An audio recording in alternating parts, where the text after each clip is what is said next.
పెరుగుతున్న నిత్యావసర ధరలను నియంత్రించేందుకు ప్రభుత్వం అన్ని రకాల చర్యలు చేపడుతుందని కురుపాం ఎమ్మెల్యేతో ఇక జగదీశ్వరి అన్నారు. పార్వతీపురం మన్యం జిల్లా గుమ్మలక్ష్మీపురం మండలంలో తక్కువ ధరకే కందిపప్పు, బియ్యం అందించే విక్రయ కేంద్రాన్ని ఆమె ప్రారంభించారు. కొనుగోలుదారులకు నిత్యావసర సరుకులు అందజేశారు.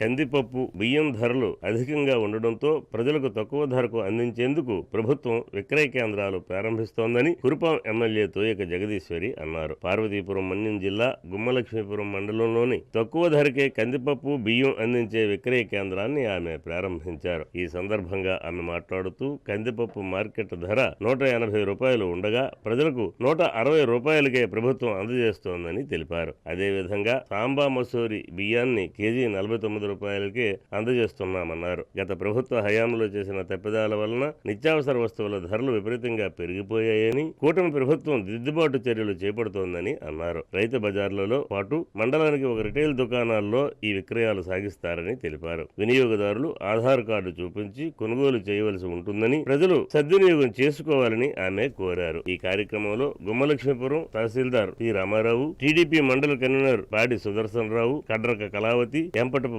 భారతి తదితరులు పాల్గొన్నారు.